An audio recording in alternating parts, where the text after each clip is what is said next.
My name's Fred. I'm 28 years old, and I work as a DJ at a college radio station that's been running since the 70s.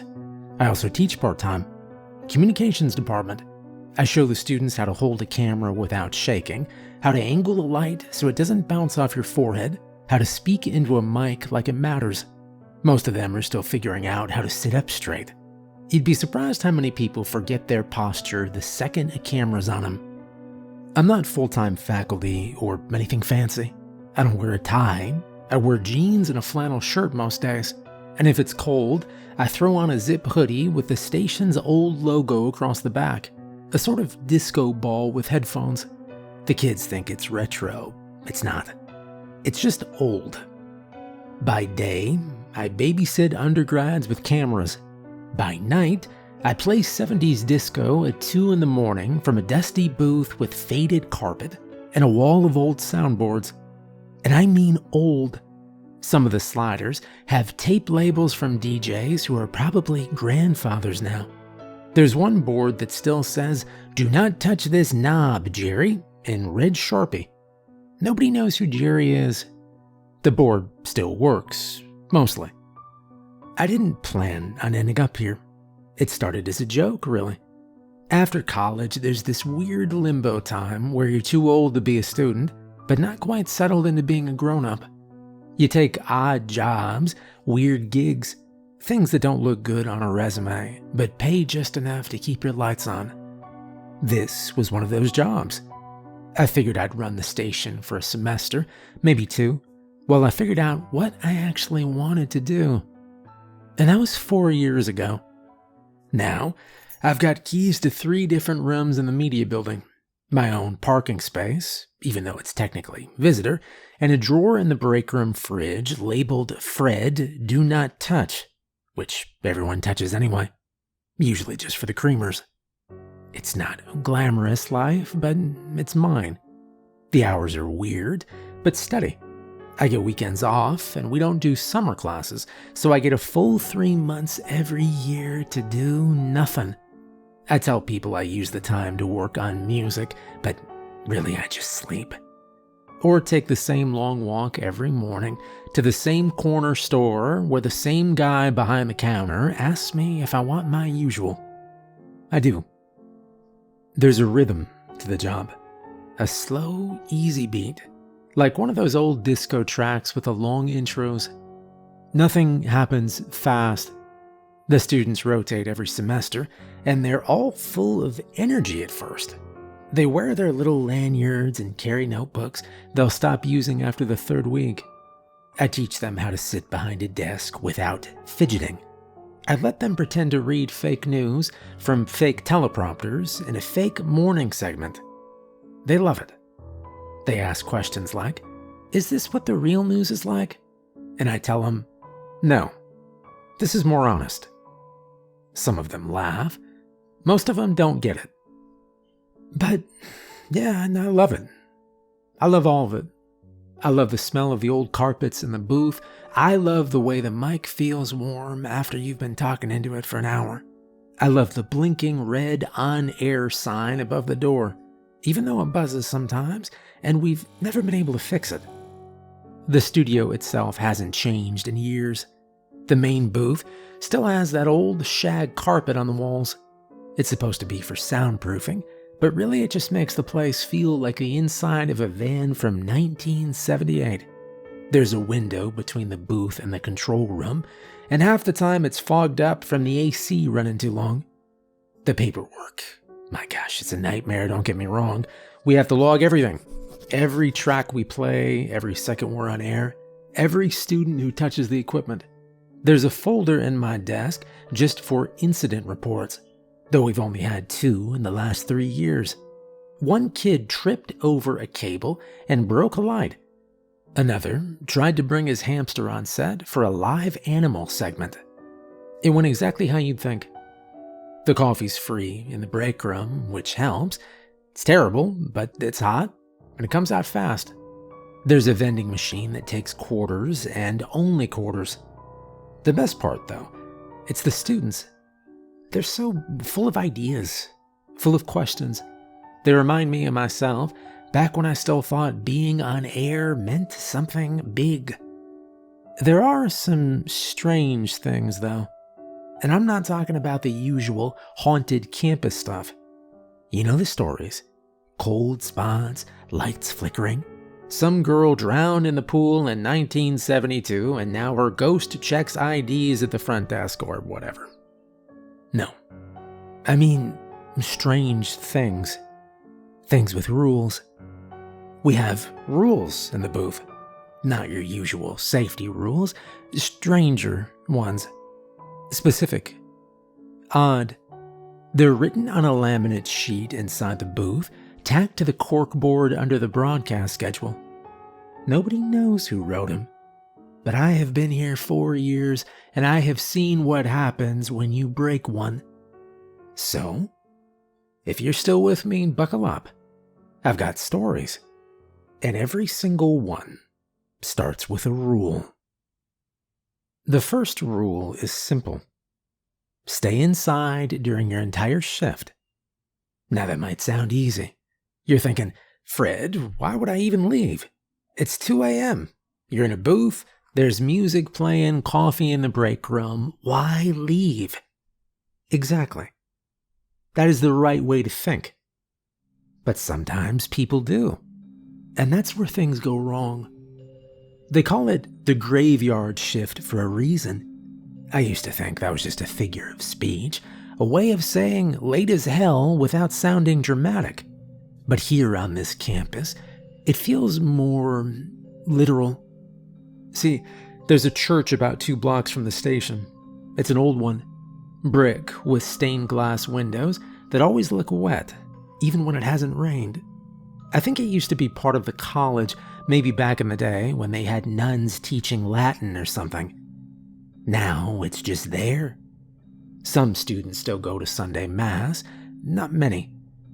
Right next to that church, and I mean right next to it, like the lawn just rolls into it, is the town's local graveyard. Now, why the hell would the city graveyard be placed next to a college campus? I have no clue. Maybe they ran out of space. Maybe it was just convenient. Maybe some city planner had a weird sense of humor. Give the kids a dorm, a cafeteria, and a direct view of death. Ask the mayor, I'm just the DJ. Anyway, you can see the graveyard from the back hallway of our building. There's a little service exit behind the sound booth, leads out to a loading dock. If you stand there and squint, you can see the fence. It's not a tall fence, maybe 4 feet, chain link, topped with those twisty metal bits that never seem to rust. Thing is, people say weird stuff happens down there at night. And no, I don't mean college kids passing around beer in brown paper bags. That happens too. But that's not what I'm talking about. And it's not pranksters either. We've had our share of dumb kids throwing toilet paper over the trees or sticking plastic forks into the quad grass. But even those guys don't mess with the graveyard. They say, and by they, I mean just about anyone who's worked a late shift on this campus, that you don't go near that place after dark. I used to roll my eyes at that. But there's something about that place, something that makes your skin feel too tight if you stare at it too long. One of the old tech guys, Rick, been around since the 80s, still has a ponytail and a pager, and told me something once. We were both refilling the vending machine with quarters, and he just sort of said it without looking up. Don't mess with somebody's home, he said. I thought he was talking about the graveyard being creepy. He said, No, man, I mean that literally. That's their home now. The dead. It's their place. And they don't like company. It's rude, right? Imagine you're trying to sleep and some college kid stumbles in, knocking over the lamps, making a bunch of noise. You wouldn't like it either, he said. Then he handed me a Snickers and walked away like he hadn't just said the creepiest thing I'd ever heard. I didn't believe it then. Not really. But over the years, I've heard stories, little ones, like how phone alarms go off if someone steps outside after midnight, or how all of the campus cats stare at you if you try leaving through the front door. But then, there's the big story, the one we don't talk about much. About 3 years ago, someone on the night shift went missing.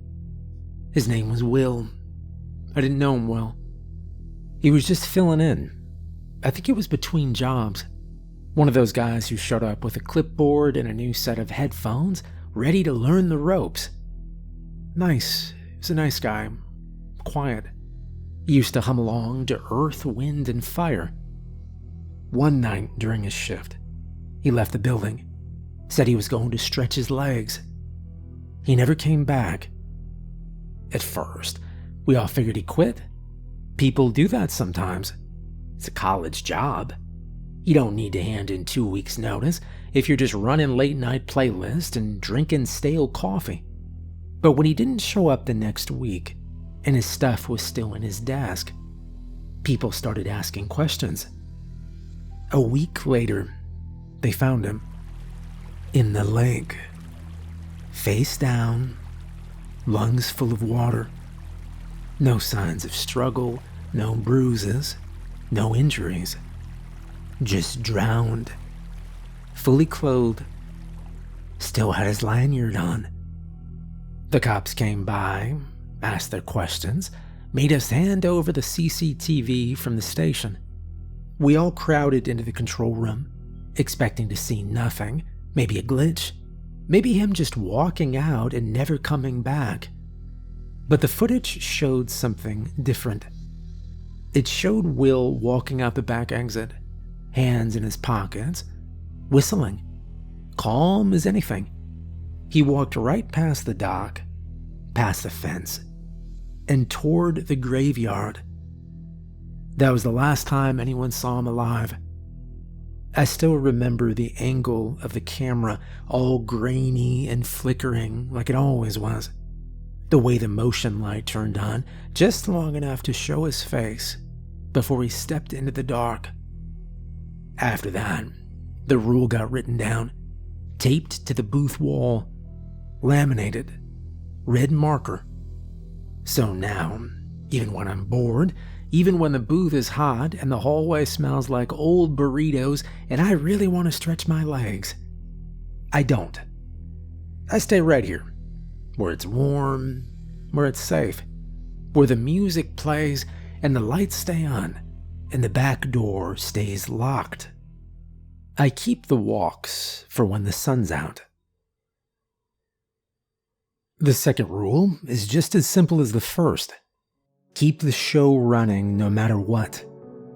If you've ever worked in radio, you probably already know what dead air is. Dead air is silence. It's when the station is live, the transmitter's on, and there's nothing going out. No music, no voice, no commercials, just nothing. Doesn't sound like a big deal, but it's basically the worst thing you can do as a DJ. It means you've messed up. It means you weren't paying attention. And most of all, it means you've made people uncomfortable. No one likes silence on the radio. That's the whole point of the job, to keep it moving. Keep people company while they drive or work or lie awake at 2 a.m. wondering why they're still awake. When it's quiet, people notice. It pulls them out of their lives, makes them start thinking. Sometimes too much. That's why DJs talk so much. Even when we've got nothing to say, we fill the space. Weather updates, birthday shoutouts, long rambles about the history of a song no one asked for. Doesn't matter. It's not about what you say. It's about not stopping ever. We even have an alarm for it. If there's more than 5 seconds of silence, the high-pitched tone goes off in the booth, loud enough to make your ears ring. Louder than any fire alarm. First time I heard it, I thought something exploded. It only ever happens when someone's new or something breaks. You've got to be really out of it to let air go dead. But sometimes it's not your fault. Sometimes the silence creeps in anyway. I remember the first time it happened under my shift. It was a Wednesday, around 3:10 a.m., back when we still did a listener's choice segment. I was flipping through vinyl, trying to find the right Earth, Wind, and Fire track for a guy who claimed he'd just gotten engaged. I guess September felt romantic to him. I was mid-sentence when everything cut out. Mic was on. Turntable was spinning. But the board light blinked red. Dead air. And the alarm screamed. I panicked, of course. Hit every button I could reach. Switched tracks, turned knobs. Nothing. It only lasted 10 seconds. But the second the sound kicked back in, the phone rang. Now that's not unusual by itself. We get calls, requests. Sometimes someone just wants to say hi, or complain that a track played last week wasn't the original version. But this one felt strange. I picked up and said my usual, "You're on air with Fred at WZNU. What can I spin for you?" There was a pause. Then a woman spoke. Her voice was soft, polite, old-fashioned almost. She sounded like someone reading from a script, but gently, like she'd rehearsed the call in her head for days. She said, "I was wondering if you could play Just the Way You Are by Billy Joel. That was our wedding song. Me and my husband's." I said, "Sure, yeah, no problem. When was the big day?" Another pause. She said, "August 9th, 1979. Now, I know people love their oldies, but most of our callers weren't even born in the 70s. I figured it was someone pulling a prank. Happens sometimes. Still, I had the record, so I played it. Thought that would be the end of it. It wasn't. She called again the next night. Same time. Asked for the same song. Then again 2 nights later. Always polite, never loud or rude. I started recognizing her voice. She had a kind of calm that stuck in your ears, like church bells heard from a distance. Eventually, I asked her name. She said, "Mary. Mary Glass." That name stuck with me. Felt old somehow. I told one of my friends about it, a journalist who works out of the city. He's the type of guy who digs through public records for fun. I figured he'd laugh. Instead, he called me back the next day. "Hey, Fred, you wanna know something weird?" he asked. "Always." "She's dead." "Who?" I asked. "Mary Glass. Died in 1979. Car accident. 3 months after her wedding. Says so in the archives. There's even a picture. Looks a little like my grandma," he said. I thought maybe it was someone using her name. Maybe a relative. Some weird college project. But we kept getting the calls. Even now, sometimes during the night shift. When things go quiet for too long, the red light on the phone blinks. No ring, just blinks. And if you answer, which I don't anymore, you'll hear her. Always polite, always thankful. The weirdest part, she doesn't know she's dead. She talks like she's still living in it. 1979. Tells stories about her husband mowing the lawn, about getting ready for their honeymoon, about the way her dress fit funny at the shoulders, like it's all still happening. The problem is, once you pick up, she keeps calling, no matter what track's playing, no matter what segment. She finds a way to break in. We had one intern, Cole, who thought the whole thing was fake. Picked up on purpose, laughed and played along. But his next 3 shows were a disaster. Every time he tried to talk, the mic would cut out. Every time he played a record, the sound would bend and slow. And the phone kept blinking, non-stop. We finally had to pull him off the schedule. He didn't come back the next semester. Now we just don't answer. Let it ring, let it blink. Whatever happens, don't stop the show. You see, the dead think dead air is an invitation. That silence, the kind you only get at 3:17 a.m. when the world's holding its breath, that's when they slip through. People fill the spaces you leave empty with their own hopes, wishes, opinions. And that's true for the dead, too. Especially the ones who don't know they've passed on. So we fill the air every second, even if we have to ramble, even if we just hum into the mic. I have told every new DJ the same thing. Don't let the silence settle, not even for a moment. Because once you've invited the dead in, it's hard to get them out. The third rule might sound strange if this is your first time working radio. Rule number 3, ignore station number 7. You probably don't know what I mean by that. That's fine. Most people don't when they're new to this job. It's one of those things that doesn't come up in normal conversation. But if you spend enough time in this building, working the booth late at night, you'll learn fast. Sometimes station 7 will call. You'll be in the middle of a track, maybe sipping your coffee, maybe flipping through the weather script, and then the phone rings, or the fax machine starts, or your email pings with a subject line that just says Green FM. You'll look at the number. It won't show up like a normal call. No area code, no ID, just a number 7. Sometimes it's written out, station 7 calling. Sometimes it just says 7. Ignore it. Don't answer, don't reply, don't even open the message if you can help it. The first time it happened to me, I was halfway through a Bee Gees set, More Than a Woman spinning on the turntable, when I knocked over my coffee. The mug tipped and clattered against the console, spilling lukewarm coffee across the playlist log. I swore under my breath and grabbed a handful of napkins from the drawer. That's when the phone light blinked.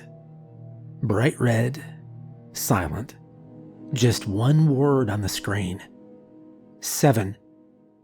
I wiped my hands and reached for the receiver, still shaking droplets off my fingers.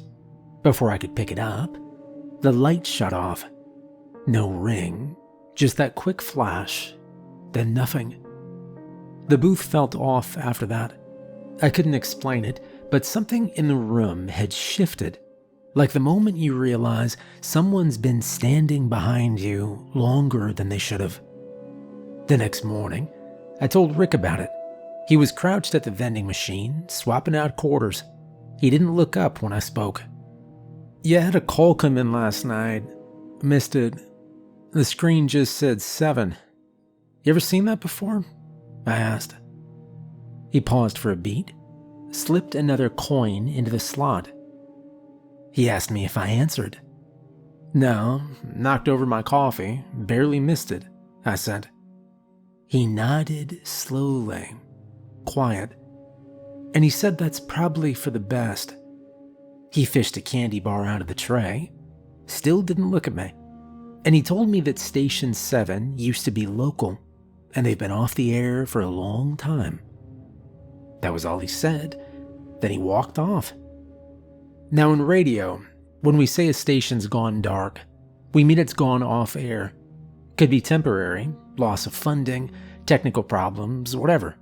But sometimes it's forever.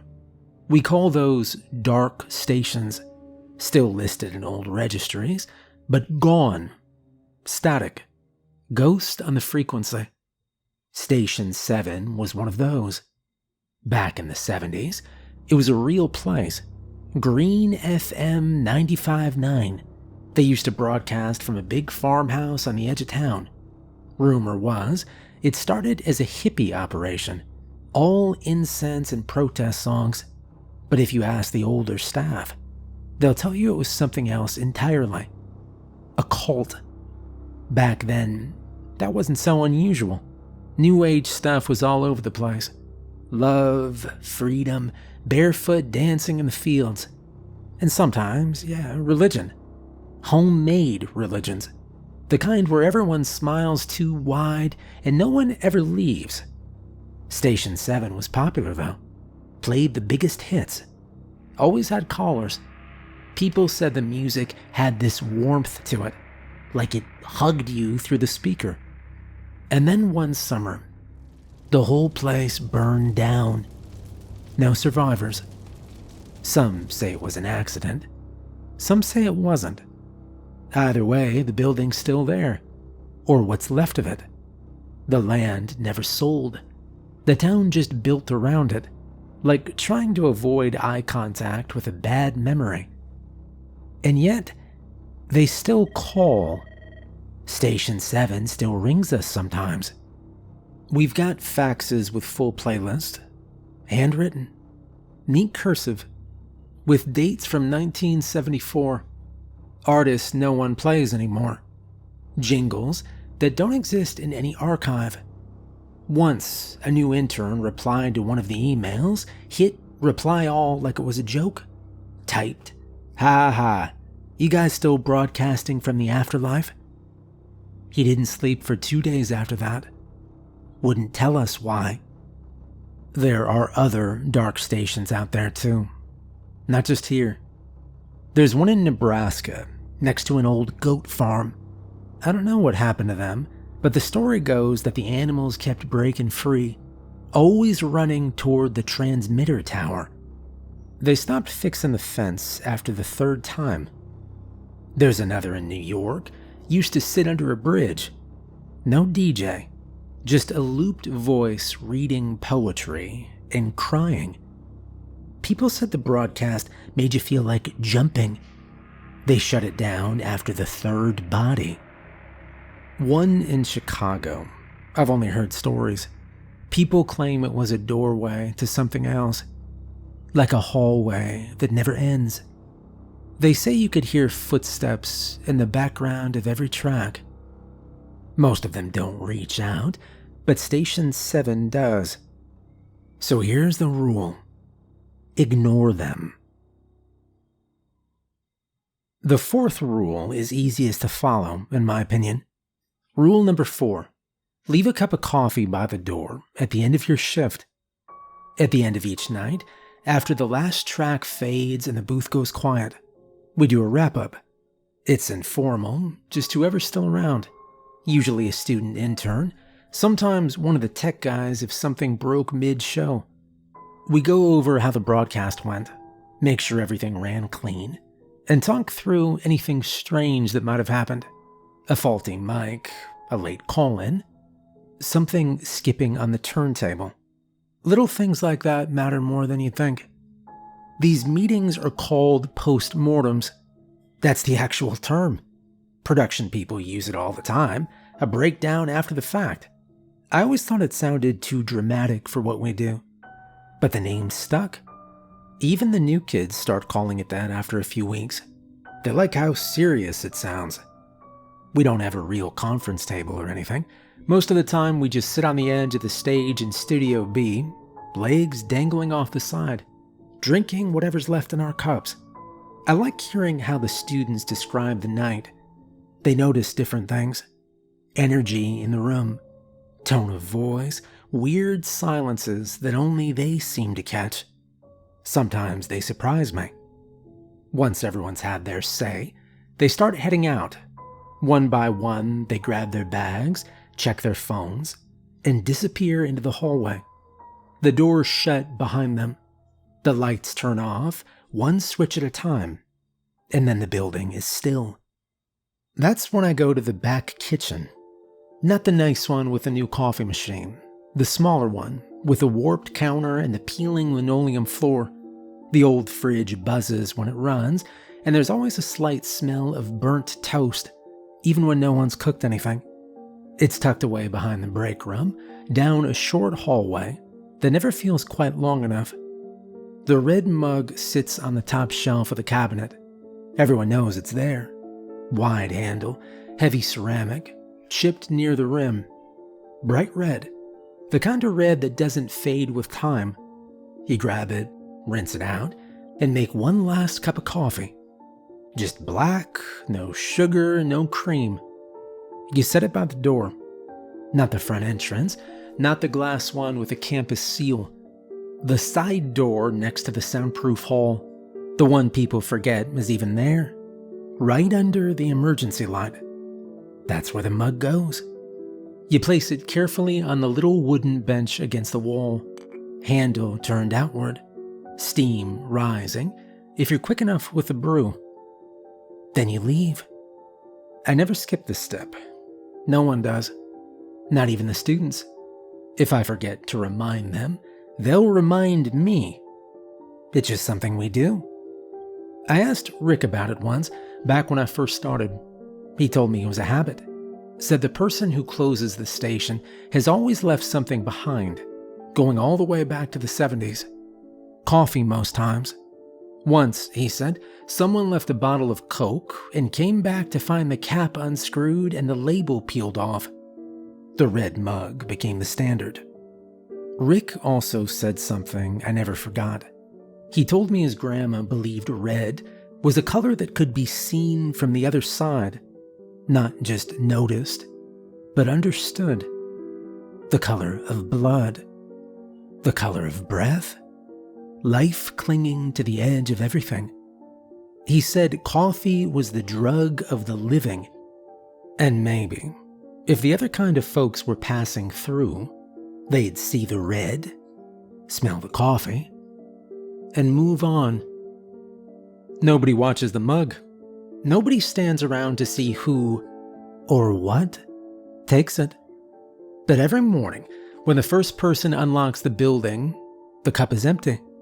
Doesn't matter how early. Doesn't matter if the person opening is a student or a janitor or one of the professors checking in early for a recording session. The cup is always empty. One time, I decided to leave early. Figured the intern could lock up. Been a long night. Didn't feel like waiting around. I skipped the coffee. Told myself it was tradition, nothing more. Next morning, the back door was open. Just an inch, like someone had pushed it, but didn't step through. No one had checked in yet. I made the coffee after that. Every single night. I don't know if it matters. I don't know who drinks it. Maybe it's superstition. Maybe it's the only thing keeping the walls here from falling inward. All I know is that this place runs smoother when the mug is full and warm before I leave. You don't always need answers. Sometimes you just need to follow the rules. Well, it's been 4 years and change since I first walked into the station. Just meant to be a gig. Few semesters while I figured things out. A pause between what I thought was college life and whatever came after. But I stayed. Some people keep photo albums. Some people keep journals. Me? I've got playlists. Dozens of them. Labeled by date, mood, weather. I can tell you exactly what I was doing on a rainy Thursday 3 years ago just by what track I queued up. The records never lie. I've seen the rules posted on the wall 1,000 times. Most folks stop noticing them after a while. They blend into the corkboard, somewhere between the fire escape diagram and the outdated flyer for improv night. But I look at them every shift. Make sure they're still there. Make sure nothing's changed. Because the rules work. I have followed them, every one. Stayed inside, kept the airwaves full, ignored the calls I wasn't supposed to answer, left the coffee, always in the red mug, always warm, always gone by morning. And in return, the station has stayed quiet. Mostly. There are nights the booths feel just a little too still. Lights take a second longer to come on. The mic buzzes faintly, even when it shouldn't. I don't mention those things in the post-mortem. No reason to spook the new kids. They'll find their rhythm soon enough. Rick says he's probably retiring next year. He didn't make a big deal out of it, just mentioned it while cleaning the vending machine. I think he's tired, and I don't blame him. The building's starting to show its age. Carpets worn down to the threads in the sound booth. Ceiling tile over Studio B still leaks when it rains too hard. But the signal's clear. The turntables are still spinning. Last week, one of the students lingered after class, said she liked the quiet hours, asked if I thought she could handle the night shift. I asked if she was good at following instructions, and she said yes. I told her to memorize the rules. She nodded. Some places run on schedules. Others run on people. This one runs on rituals, and they only work if someone keeps them going. If you ever take this job, good luck, and follow the rules.